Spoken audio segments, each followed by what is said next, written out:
Whether you are a dealership owner, a sales manager working the desk, or, just someone fascinated by the hidden mechanics of the automotive industry, your mission today is to expose a digital illusion. Oh, it is definitely an illusion, and a very expensive one. Right. Because today we are looking at a system that presents itself as a silver bullet, but might actually be quietly eroding the very foundation of how a local business operates. Yeah, we're really getting into the weeds on this one. We are. We're diving deep into the dynamics explored in the article, The True Car Trap, why third-party leads cost dealerships gross. Such a great piece of source material. It really is. And our goal here is to figure out why what looks like the ultimate prize for car sales.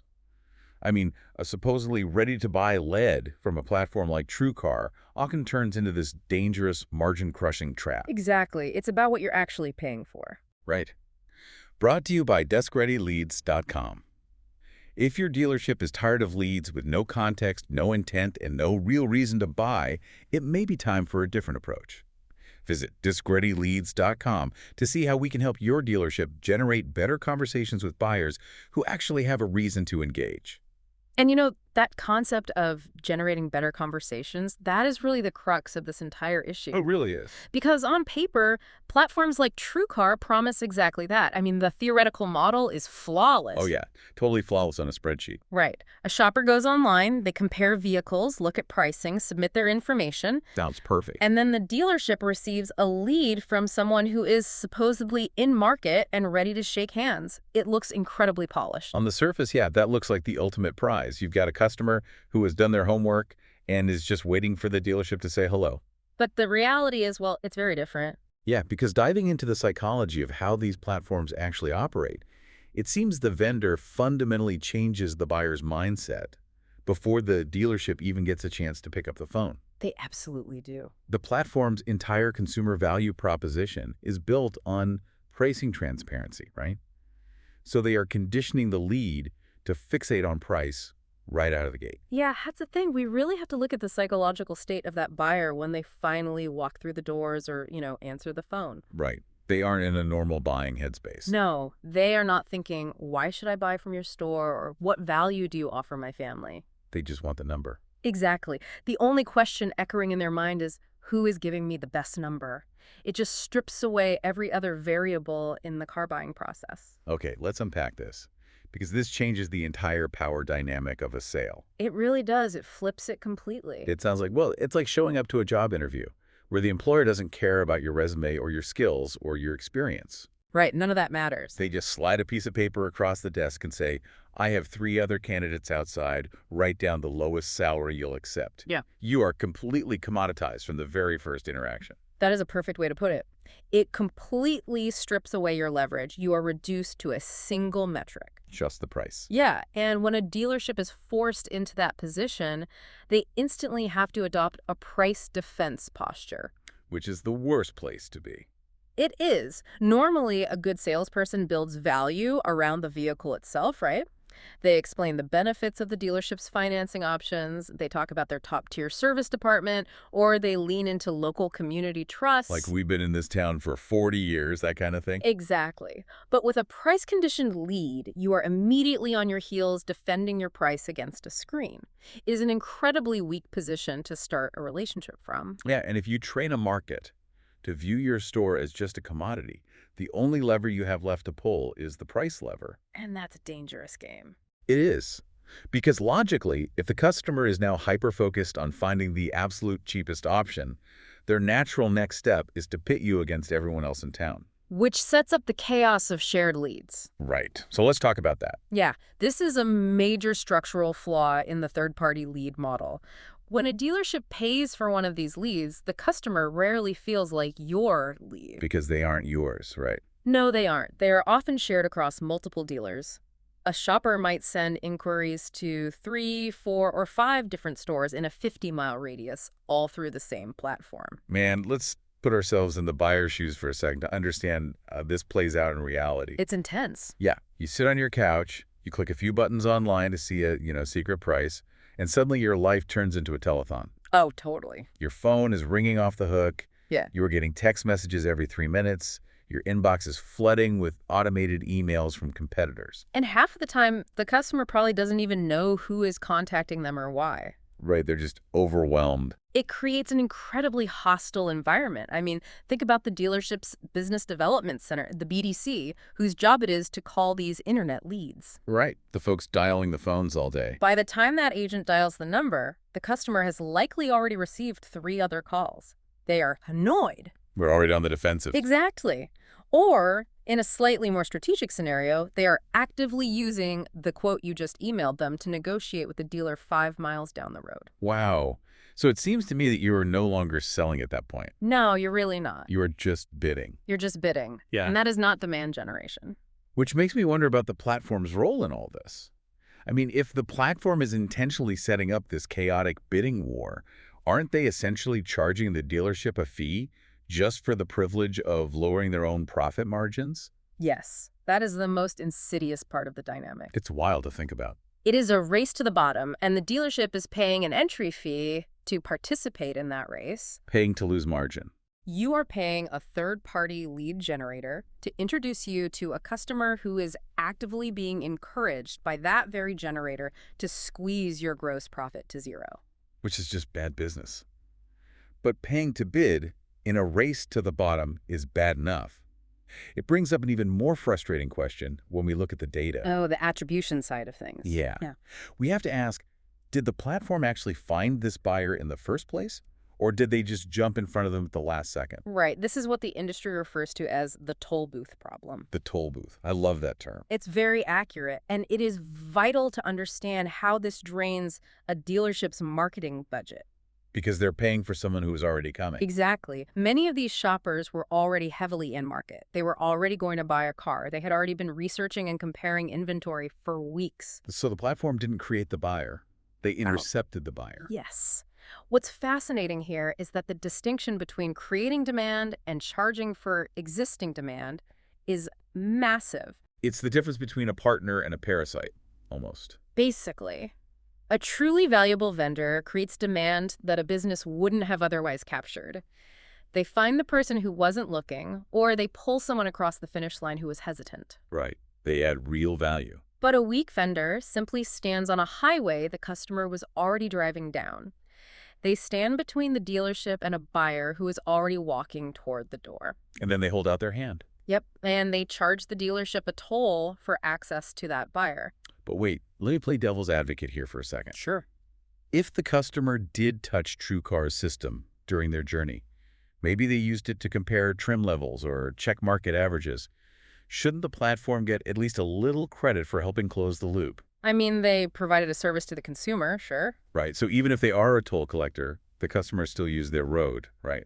Or is it genuinely just paying for nothing? It is a fair pushback, it really is. And it forces us to look closely at how messy attribution is in the digital age. Because tracking this stuff is hard. It requires understanding exactly how platforms claim credit. TrueCar and similar vendors use what are called DMS-originated files. Okay, for the listeners, what exactly is the DMS? The DMS is the dealer management system. It's essentially the central nervous system of a dealership where all the accounting, inventory, and finalized contracts live. Got it. So the official record. Right. Vendors get access to these files to verify when a sale occurs and at what price, so they can claim credit and measure their own performance. Oh, I see. So they match the name of the person who clicked their link with the name of the person who bought the car in the DMS. Yes. Exactly. But the danger is overcrediting a single touch point that wasn't actually decisive. Because buyers do so many things before buying. Think about the modern buyer's spiderweb of a journey. Yeah. That customer might have already been browsing the local dealer's website organically. Right. They might have clicked a paid Google ad the dealer ran a week ago. They might have physically driven through the lot on a Sunday when the store was closed. Or they might just be a repeat customer. Very often, they are already in the dealer's CRM, the customer relationship management system, because they bought a car there 3 years ago and get their oil changed there every 6 months. So the dealership already owns the relationship. But somewhere in that chaotic research phase, the customer clicks a third-party pricing link just to double-check the market. And suddenly, the platform's script matches the name in the DMS, raises its hand, and says, "We brought you this sale, pay the lead fee." Wow. So they just take the credit? The dealership ends up paying for a sale that they likely would have captured through their own website, their Google business profile, or just their existing brand awareness. That has to be so frustrating for a general manager. Paying for influence that wasn't truly decisive is a massive, often invisible drain on resources. Okay, so we've established the external squeeze. The dealership is paying a toll for a shared price-conditioned lead and potentially paying for a customer they already had in their own database. A lot of wasted money. I want to shift gears and look at the internal damage this inflicts. Because a business isn't just a spreadsheet, right? It's made up of people. Very true. And these systems seem to do serious damage to the staff and the internal culture of a store. The gross compression, the actual loss of profit margin, is the most obvious internal cost. But you're right, the human element is huge. Let's talk about that gross compression first. Well, the platform has publicly emphasized updated standards designed to protect margins, including rules around transparency and verification. But the consumer behavior remains heavily They price-oriented. still just want the lowest number. The customer shows up expecting the exact true car price. They want proof they are getting a good deal, and they expect the quote they saw on their phone to be honored to the penny. But reality is vastly more complex than a single number on a screen. A car deal has a lot of moving parts. So many moving parts. There are standard state fees, maybe the car has specific accessories or add-ons. The trade-in value might change once the appraiser actually looks at it.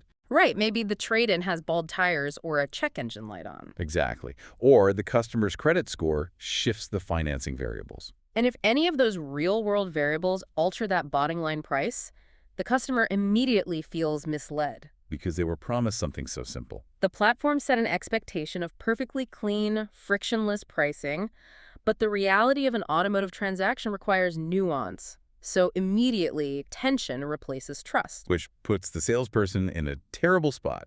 The dealership suffers a double hit here. They paid the vendor for the lead, and now they have to heavily discount the car or take a loss on the trade-in just to keep the angry customer from walking out. It sounds like a grueling transaction. And salespeople are not stupid. They learn patterns quickly. Very quickly. If every time a specific vendor's lead pops up in the CRM, it turns into a hostile negotiation, they are going to adjust their behavior. They absolutely adjust. They realize these leads are what the industry calls grinders. Grinders. That sounds exhausting. It is. These are shoppers who refuse to come into the store, who demand an out-the-door price over email, and who just use dealers against each other to shave off $50. It's like training a rescue dog with fake treats. If you keep calling the dog over and giving it a piece of plastic instead of a treat, eventually the dog just stops coming when you call. That is exactly what happens. The sales team completely stops believing in the system, and that causes a toxic culture shift. Think about a Tuesday afternoon shift. The BDC agent sees one of these leads pop up. They probably groan. Right, they sigh before they even dial the phone, assuming the worst. The salespeople respond slower. Management gets frustrated that the leads aren't being worked aggressively. And the tragedy there is that even the rare good leads that happen to come through that source end up getting mishandled. Because the staff is already checked out. The staff has been so conditioned to expect a bad conversation that they treat a legitimate buyer like a hostile grinder. You are essentially paying a third party a premium to train your own staff to hate their jobs and doubt the process. Wow, that is bleak. So if the margins are so thin, if the attribution is messy, and if the staff is getting demoralized to the point of giving up, why on earth do dealerships keep writing the check? It's a great question. There has to be a reason this model is so prevalent. Are they just stuck in a loop? It largely comes down to the illusion of strategy. The illusion of strategy, what do you mean by that? Dealerships often sign up for these platforms because it feels like a necessary tax to do business in the modern age. They look around and see their competitors are on there. SOMO, basically. Yeah, fear of missing out. Plus, the OEMs, the auto manufacturers, might heavily encourage or even financially incentivize participation in these specific programs. So there's pressure from the top. Exactly. And the brand name of the platform sounds official and modern. So the dealer writes the check, checks the box, and tells themselves they have a digital strategy. But participating in a marketplace isn't the same thing as having a strategy. Not at all. Being listed on a platform is not the same as generating demand. Buying leads is not creating buyer intent. And the data the dealership gets from these transactions is often incredibly weak.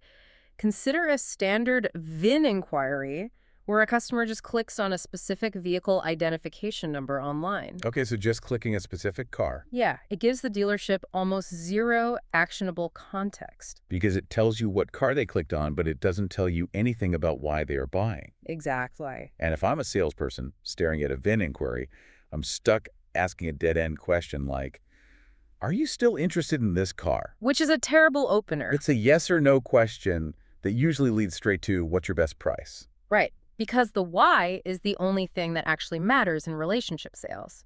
If a dealership uses these platforms as a crutch, they start renting demand instead of building their own. Renting instead of owning. Yeah, they neglect their own first-party data, they stop running CRM reactivation campaigns to reach out to past customers. Because they think TrueCar is doing the work for them. They ignore their own website conversion paths because they assume the third-party vendor is handling the digital heavy lifting. Okay, so what does this all mean? If renting demand is a slow path to failure, how does a dealership actually start building demand? Well, there is a way out. What does a real conversation look like compared to that weak VIN inquiry? To find the way out, we have to acknowledge a caveat first. TrueCar and platforms like it aren't automatically useless in every single scenario. Okay, so there is some nuance here. There is. They can work for raw visibility. They can work for active inventory comparisons. But they are only viable if the dealership manages them strictly as a performance channel rather than a necessary tax. Meaning the dealership has to be ruthless about tracking the data. Ruthless. They must track exact granular metrics. Like what, specifically? Like how many of these specific leads showed up for an appointment, how many actually sold, what the gross profit was on those specific deals, how many deals required margin compression to close. So not just total sales, but profitable sales. Exactly. And crucially, how much they paid per incremental sold unit, meaning sales they wouldn't have gotten otherwise. If a general manager isn't analyzing that data, they are flying blind. They're just throwing money into a black hole. Pretty much. But the true alternative, the way you actually build lasting demand, is to stop depending on sources that give you price-conditioned shoppers with no context. You have to build campaigns around the actual human motivations for buying a car. Yeah. Real-life events and pain points. Yes. Think about why people actually go through the hassle of buying a vehicle. Usually because they have to, right? Right. Maybe they have a high monthly payment they desperately want to escape. Maybe their lease is ending in 30 days and they need options. Or life changes. Exactly. Maybe the used car market is hot and they have unexpected equity in their trade-in. Maybe they're facing a massive, expensive transmission repair on their current vehicle. Or they just had a second kid and physically need more space. And if you know that context, the opening conversation changes completely. It's night and day. Instead of starting with, do you want this RAV4 and what price do you want to pay? A strong, context-rich lead allows the salesperson to open with empathy. Empathy is key. They can pick up the phone and say, I saw you were looking into options to lower your monthly payment. What are you driving right now, and what is your target budget? That is a fundamental shift in the relationship. You are no longer a commodity dispensing a price. You are a consultant solving a problem. Which is a much better place to be for everyone involved. If we connect this to the bigger picture, it becomes obvious that a lead is only valuable if it creates an incremental, profitable, and workable opportunity. Incremental, profitable, workable. If it doesn't do those three things, if it just cannibalizes your existing CRM, crushes your margins, and makes your staff miserable, it is not a lead. It is just noise. Getting out of the price bidding war means getting back into the business of relationship sales. It is a critical lesson in auditing the systems we rely on. Every business owner needs to look at their vendors and ask, are they helping you build your business, or are they slowly training your customers to commoditize you? That is a powerful question. Which brings us to a really provocative thought to leave you with today. Let's hear it. If third-party platforms continue to successfully train consumers that the only thing that matters in a vehicle purchase is the absolute lowest possible number on a screen, what happens to the future of the automotive industry as a whole? It's a scary thought. Specifically, what happens to service? Does this relentless race to the bottom eventually force dealerships to cut corners on the quality of their service departments and their local community support just to survive? They'd have to cut something. Right? Could we see a future where what used to be a relationship-based, locally invested business turns into a sterile internet tech distribution center where you just scan a QR code and pick up a car like it's a package from a locker? It's a very real possibility. If the margin disappears entirely, the human element of the business cannot be sustained. It is definitely something to mull over the next time you see an ad promising a secret, perfectly transparent price. Thank you so much for joining us on this deep dive. We encourage you to look at the systems and the toll booths operating in your own industries and ask the hard questions about who is really creating the value. Until next time.